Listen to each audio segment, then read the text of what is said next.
How is everyone doing today? And welcome to my channel. This channel is for educational purposes. We try to check out great theories, concepts, and discoveries that you would benefit greatly from knowing about, but you probably don't because they've been suppressed. Things that a truther would want to know, but maybe hasn't had the opportunity to dig that deep because most of this is way off the beaten path, way back into the depths of history, not just 21st and 20th century, but going way back into the BC times. And, sometimes I think we underestimate the importance of going back that far, um, and maybe underestimate the efficacy of being able to go back that far, but also, um, it's just like peeling an onion. You got to start from the surface, but you know, uh, I think most truthers should be able to recognize at this point that if it could happen in the 20th century, it could have happened before then too. And especially when all the signs are the same, um, we know at this point what a psychological operation looks like. And when we start to examine the New Testament of the Bible, then we start to recognize that this is a psychological operation, especially when we've been clued in to kind of how to unpack that, how to decode that. This is our Bible decode number 367. We have in the previous 366 editions, we have gone over many methods of decoding the Bible, especially the New Testament, but that's predominated by the Roman origins hypothesis of a number of different scholars throughout the last 150 years, and many writers of literature throughout the last 400 years have recognized that the New Testament was written by the Romans, the Caesars of the Flavian dynasty of Caesars. And this can be laid bare by reading Josephus's 7-volume work, War of the Jews. The Romans wrote the New Testament, the Gospels, in order to mollify the Jews. The Jews had been a major thorn in the side of the Romans ever since the Romans pulled into Judea in 63 BC. For over 100 years, they were constantly revolting, revoluting, insurrecting, uh, planting terrorist attacks, and so on. And the Romans just found them to be extremely high maintenance, and so they took advantage of the fact that the Jews were waiting on a Messiah that was going to come and help them overthrow the Romans. And so instead, the Romans substituted in a Jewish Messiah who was a Prince of Peace and believed in rendering unto Caesar what is Caesar's and walking an extra mile, the extra mile, and turning the other cheek, and all kinds of things in deference to the Romans, while at the same time castigating the Jews. And so those are the fingerprints of the psychological operation. But then when you read Josephus, you can see that the ministry of Jesus is nothing but a replica of the military campaign of General Titus of the Romans in this war between the Romans and the Jews from 66 to 73 AD. And that there are a myriad other parallels between the works of Josephus and the Gospels, such that becomes the inescapable conclusion that whoever wrote Josephus wrote the Gospels. And Josephus was an agent of the Romans. He was writing at Caesar's palace um, for the end of his life, the last 30 years or so. And he was one of the court historians for the Flavian emperors of Caesar's. And the parallels go on and on and on. I've covered them in all of these previous videos. You can also check out the works of Michael Menescotz, his Menasgotz, that is Christianity's Origin as a Flavian Secrecy Cult. Joseph Atwell's book Caesar's Messiah, Shakespeare's Secret Messiah, and Abelard Reuchlin's The True Authorship of the New Testament, and many other books that cover this matter that you probably haven't heard of because your priest or pastor has never heard of them, and if he had, he would, he would put the book down and say that it is a product of the devil. But any truther should be able to recognize that they should take a look at these things because approaching the Bible as the Word of God is kind of the opposite of the truth. It's the opposite of a truther approach. You never approach anything as it is something of God unless there's some evidence that it is, and there isn't any. All of the evidence that supports the conclusions that are written up in the New Testament, all of it is Roman. Everybody that vouches for the New Testament is a Roman. And so there isn't any evidence. And so you're going strictly on faith, and that is not what a truther does. A truther follows the evidence. So, I don't want to call anybody out, but it seems like the entire movement is not paying attention to this, and this goes much further because if um, the New Testament of the Bible is a psychological operation, then what's going on with the leadership here? The boss and the 17th letter seem to be leading you in that direction. Now, one clue is that, well, they need to be confronted with this information, just like they need to be confronted with everything. And that will give them the impetus to come clean. But I also will mention that the Flavian dynasty of Caesars are the ones who are responsible for writing the New Testament. And Flavian means golden. So that might ring a bell.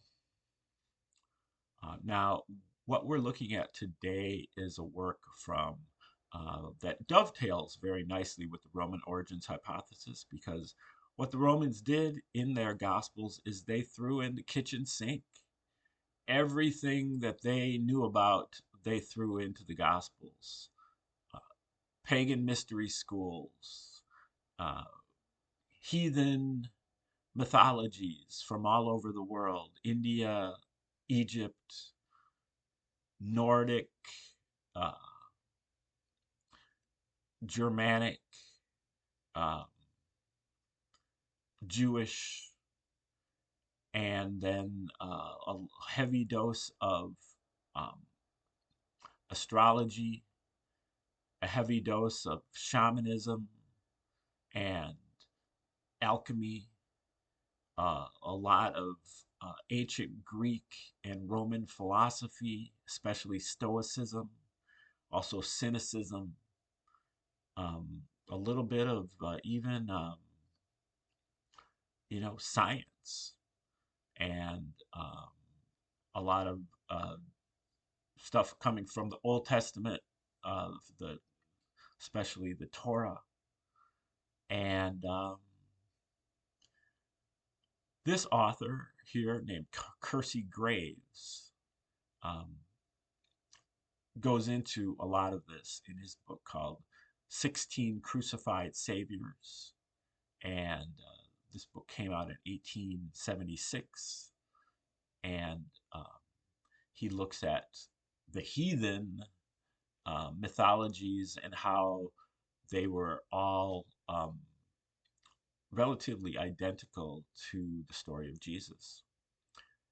But they originated hundreds or thousands of years before Jesus.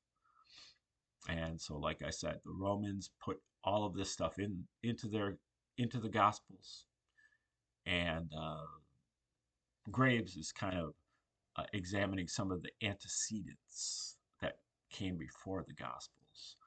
We are about to read chapter 8 of this book, which is called The 25th of December, the Birthday of the Gods.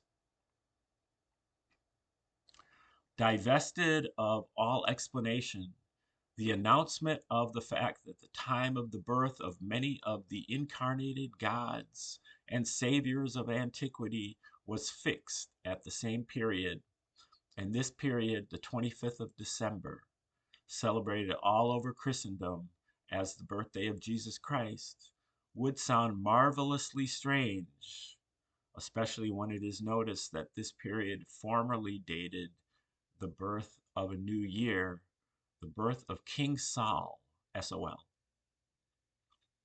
And when we find that the ancient pagans were in the habit of celebrating this venerated 25th of December as the birthday of their gods, in the same manner Christians now celebrate it as the birthday of Christ, we are driven to admit that something more than mere fortuitous accident must be adduced to account for the coincidence.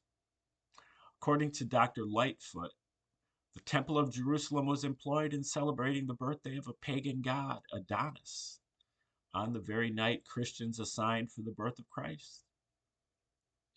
And Robert Taylor informs us that nearly all the nations of the East were once in the habit of rising at midnight to celebrate the birthday of their gods on the 25th of December.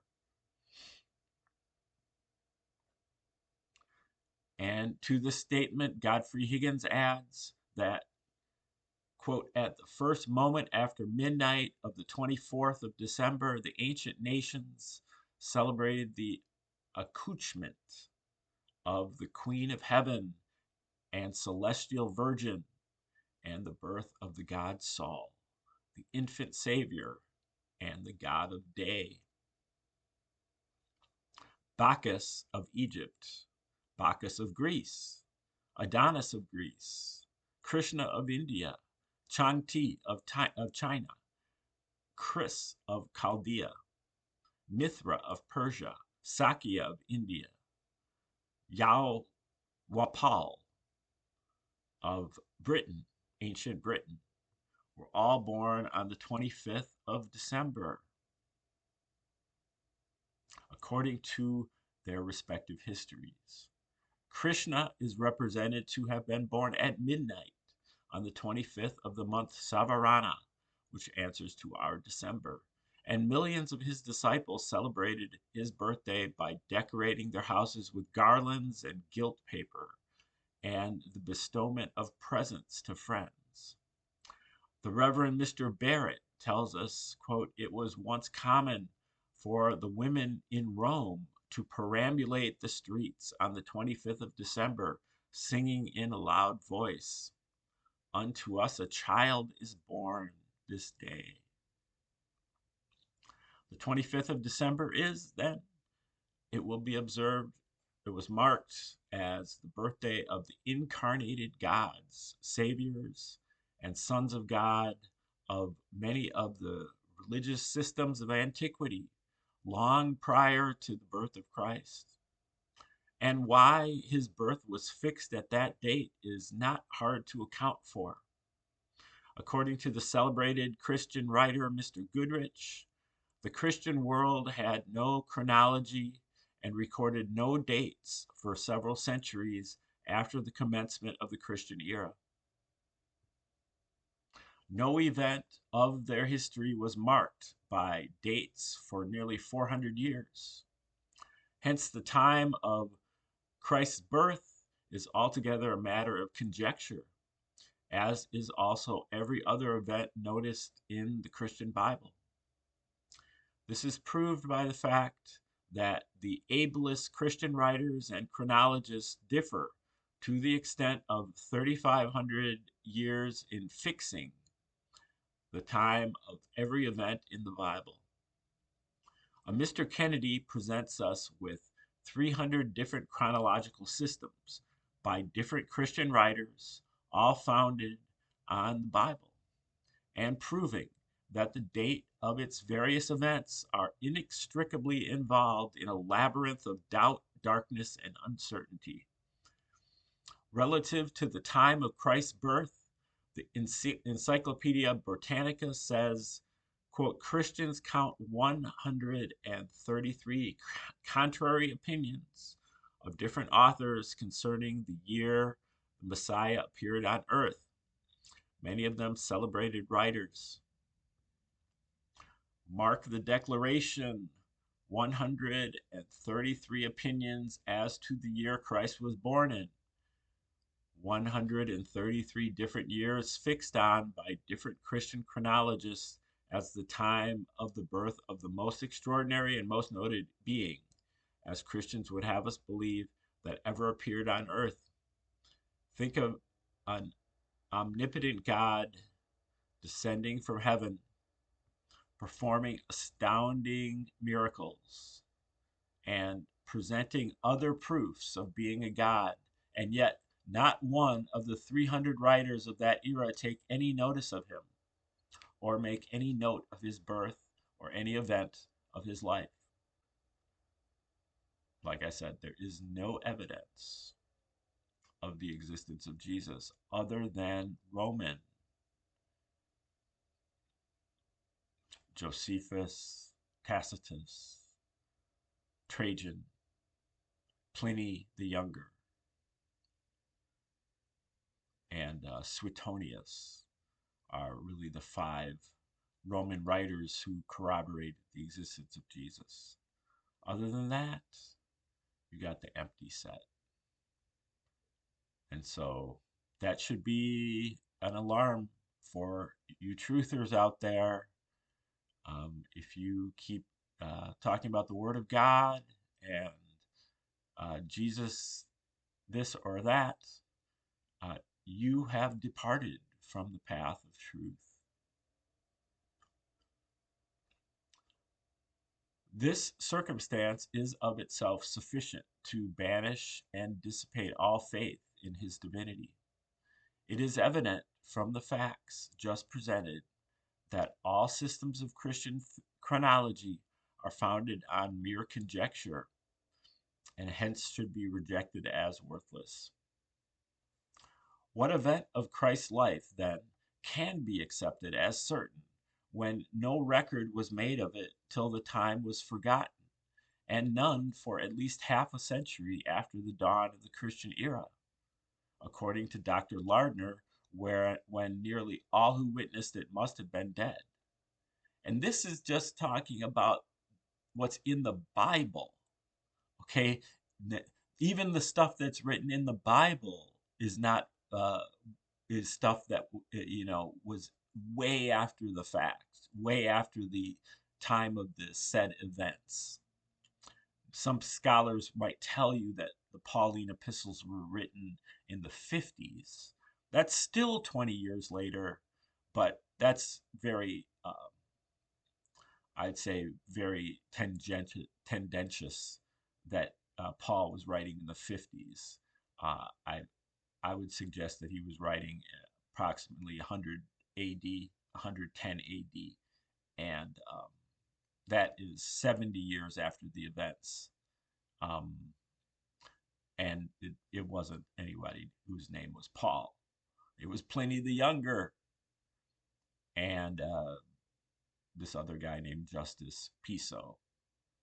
But the Gospels themselves, even according to the most generous scholars, are still, 40 years after the set events at best.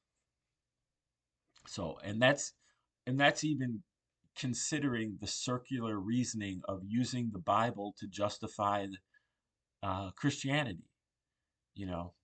Um, but if you get outside of the Bible, then you have the empty set.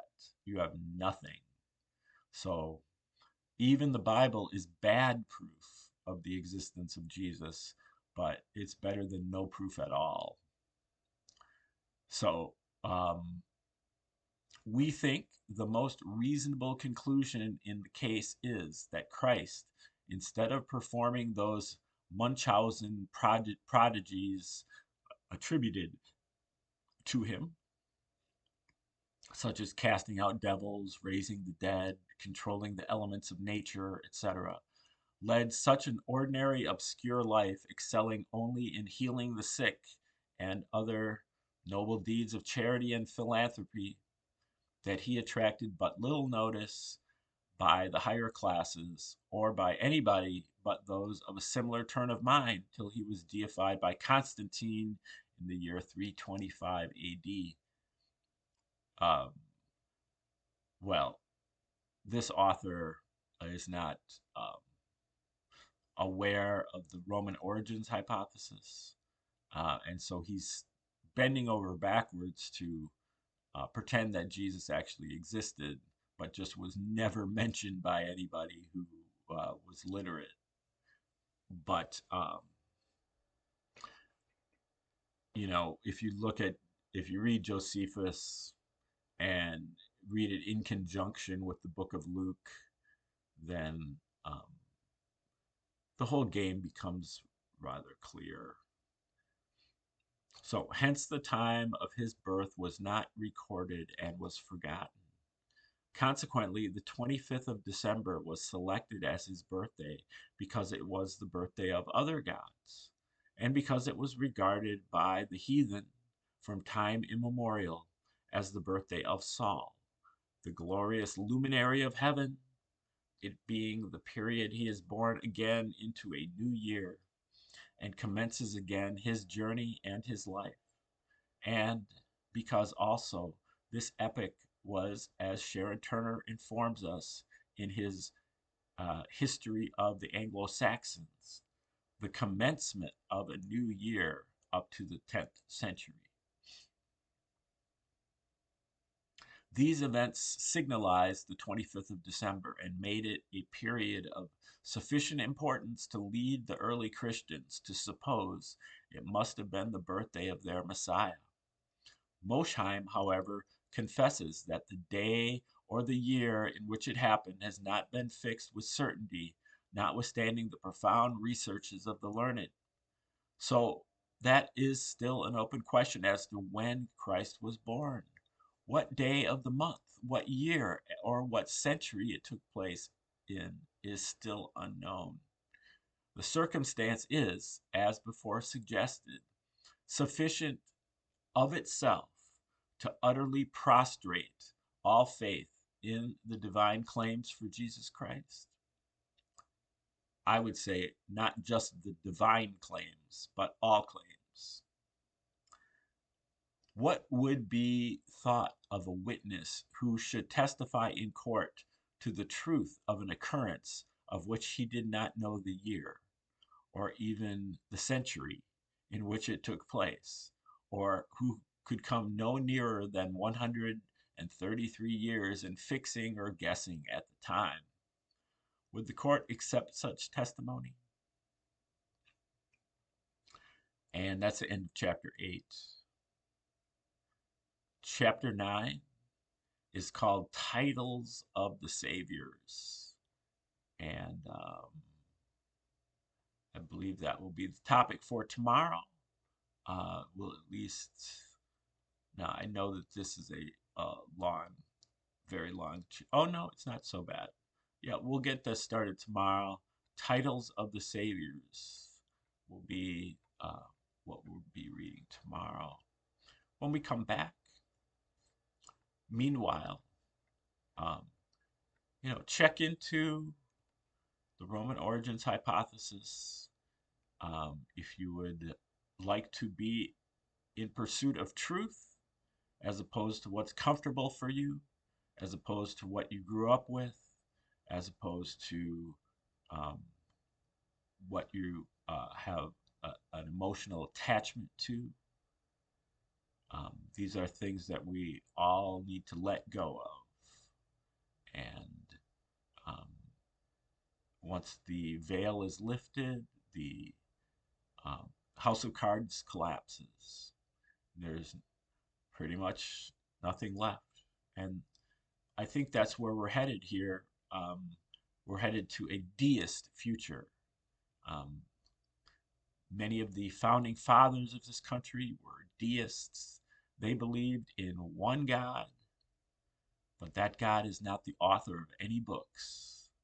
Instead, that God is the author of nature and the author of endowing humans with reason and other higher faculties that they can use to behold nature, behold the creation, and understand God directly through these faculties, not in some book written in some obscure, divisive language that gets translated over and over and over again and gets amended and by vote, by vote of a bunch of bishops and popes throughout the years, and um, exclude many books excluded and some included, and extrapolations and interpolations, and it's all a big mess and it's all utterly divisive.